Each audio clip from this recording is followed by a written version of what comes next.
movie begins on the Gold Coast of Australia, where a tourist named Greg arrives with his pregnant friend, Heather. They've come to visit a shark cage diving attraction called Tucker's Experience.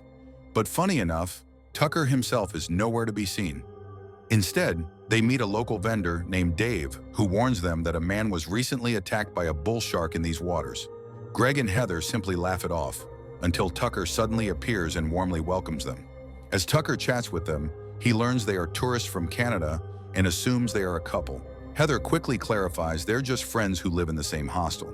They even explain they were supposed to visit SeaWorld with a group but overslept and missed the trip. With a joking grin, Tucker says, "Well, that means no one knows you're here," a comment that instantly puts Heather on edge. Still, they board his boat and head out into open water. During the ride, Tucker opens up about his past, revealing that when he was just 7 years old, he was viciously attacked by a shark. Although he survived, the incident left a massive scar across his torso.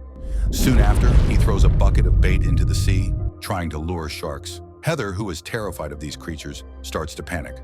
Tucker tries to calm her with breathing techniques, eventually easing her nerves. Greg and Heather then enter the shark cage and descend into the water. Sharks begin circling around them. Heather freezes in terror, but Greg gently takes her hand, helping her regain courage.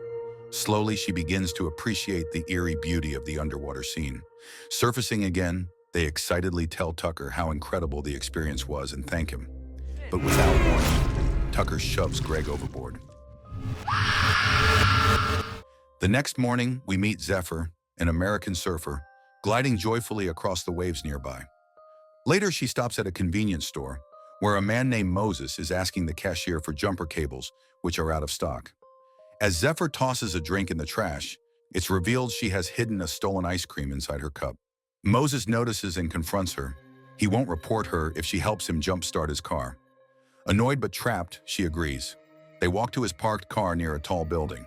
Zephyr notices a surfboard inside. While waiting for the car to start, they bond over their love for surfing. Zephyr begins to feel drawn to him, and Moses admits he never planned to report her theft. That evening, they end up getting intimate in her van outside his house. They talk late into the night and fall asleep together. By morning, Moses wakes early to make breakfast, but when he returns, Zephyr is gone. Zephyr drives to a secluded beach parking lot, finding only a lone pickup truck. Realizing Moses threw away her fin key during their intimacy, she approaches the truck owner, who turns out to be Tucker. When she asks for a fin key, he hands one over without hesitation. As Tucker drives away, Zephyr receives a text from Moses asking why she left. She replies that she went surfing, and then everything goes black. Zephyr awakens groggy, locked inside a suitcase. Tucker drags it aboard his boat. Meanwhile, Moses arrives at the beach and finds Zephyr's van abandoned. He calls her phone and hears it ringing from inside the van. Back on the boat, Zephyr regains consciousness only to find herself handcuffed to a bed, next to Heather, who is still alive. Zephyr screams for help, but Heather warns her no one can hear them. On the wall, Zephyr notices a name carved into the paint, a former captive. There have been others. The two women realize no one is coming. They're tourists. They'll be forgotten.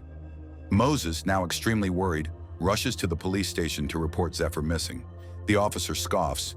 He's only known her for 11 hours. When asked for her last name, Moses freezes. He doesn't know it. Back on the boat, the women begin talking about their past. Heather regrets not listening to her mother before taking a gap year. Zephyr, who grew up in foster care and spent time in juvenile detention, spots the metal underwire in Heather's bikini and uses it to pick the lock. Just then, Tucker enters with food and water. Heather refuses food, but Zephyr demands it. A few minutes later, she collapses. The drinks were drugged. Tucker calmly retrieves the wire. Zephyr wakes up chained to a deck chair. Tucker sets up a camera. Heather, unconscious and strapped into a harness, dangles over shark-filled waters. Tucker slices a lock of her hair and lowers her body into the sea. Heather screams in terror. Zephyr cries out helplessly. In another room, Tucker glues Heather's hair to a DVD case and files it next to others. He labels a blank tape, ZEPHYR. Later, Tucker brings Zephyr food. She kicks it away, calling him a coward who kills women because his mother never loved him. Tucker says he's like a shark, nature's predator. She disagrees. Sharks are noble. He isn't. After he leaves, she finally uses the bucket to break off a sharp edge and turns it into a weapon. That night, Tucker attempts to sedate her again. Zephyr stabs him with a shovel and escapes with his keys, but he revives and injects her leg. She limps to the control room and tries to radio for help. No response. Tucker attacks. She throws his camera into the sea and leaps after it, but the sedative pulls her into unconsciousness. Tucker drags her back aboard. Determined, Moses arrives at the beach with police. Desperate, he opens Wave Watch, an app with live shoreline cameras. He sees footage of a truck leaving. Tucker experience. He calls Tucker. No answer. Moses finds Tucker's boat. Hearing muffled screams, he breaks inside and finds Zephyr. She begs him to pick the lock and call the police. But before he can, a violent fight erupts between Moses and Tucker.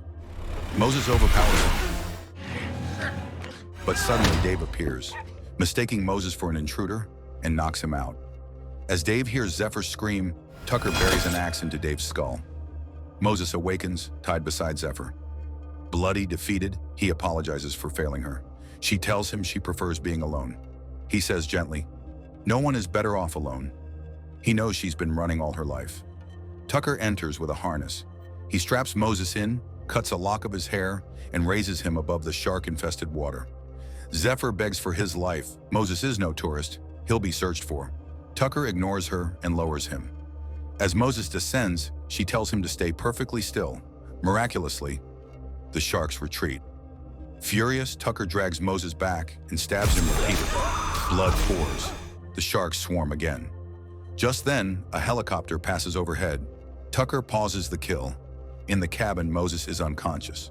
Zephyr sobs. She breaks her thumb trying to slip out of the cuffs. Tucker returns.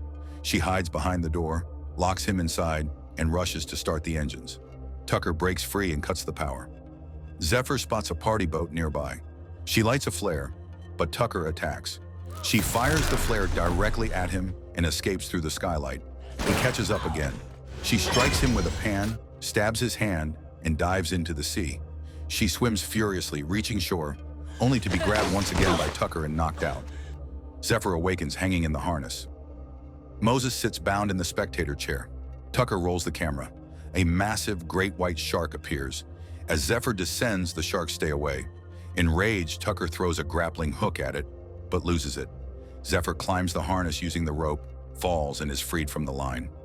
Underwater, she comes face to face with the great white, but it silently swims past her.